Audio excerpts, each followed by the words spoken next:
Mr. Foy, Yes, ma'am. here's your diploma.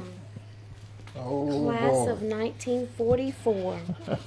I didn't think I'd ever see that. Louie Foy always knew he earned that piece of paper. It bothered me when I would think about it. They didn't do me right. You earned it, and we wanted you to have it. Well, thank you. But now everything is right. That he finally is an official Dixon graduate.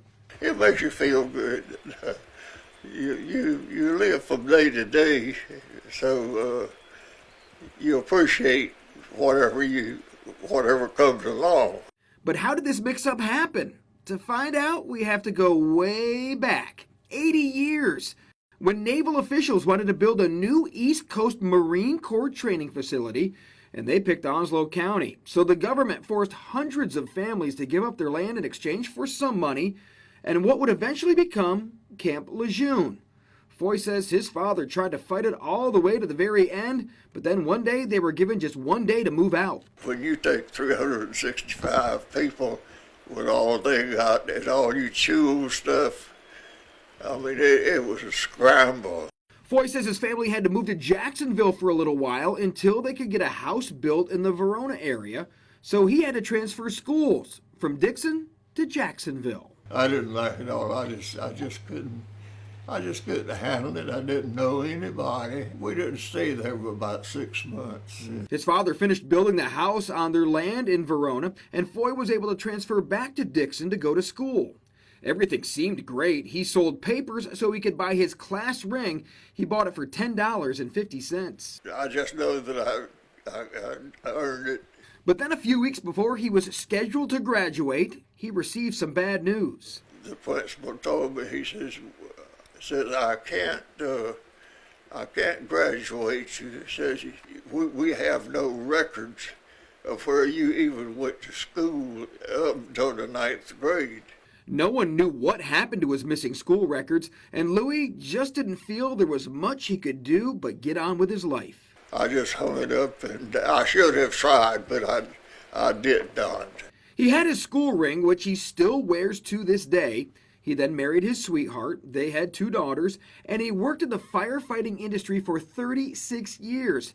But he would always tell his family members not graduating from Dixon always gnawed at him. He always told the exact same story.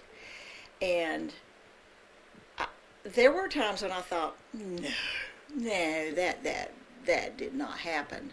Then 3 years ago, his daughter Becky just happened to have a random conversation. I happened to run into someone one day from Student Services, and she told me, I asked her what she was doing, and she said, well, I'm looking up some old cum folders.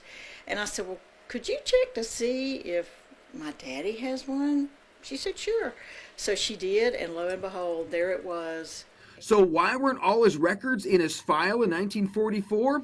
Wendy Grantham was able to piece things together. The land at Camp Lejeune was being bought, families were moved. There was a fire at Jacksonville High School, which was then the New Bridge building, and I think paperwork got shuffled and just didn't get put in the right place. But now with the missing files back in their proper place, it was time to get the ball rolling on making things right. Trying to find the graduation requirements from 1944, not so easy. But we were able to verify everything and ensure that he did earn the diploma. And it's a much-needed boost for Mr. Louie. His wife died a few months ago, but now he has that diploma 77 years late. It means quite a bit. It means that I might leave here and carry something with me that I wouldn't have. And he has his daughters to thank. If I didn't have them, I have no idea what I would have done. It's been 77 years, and it's just a feel-good story, and we're so proud of him. Something I did never figure I would get, so I appreciate it. In Verona, I'm Brian North for News Channel 12.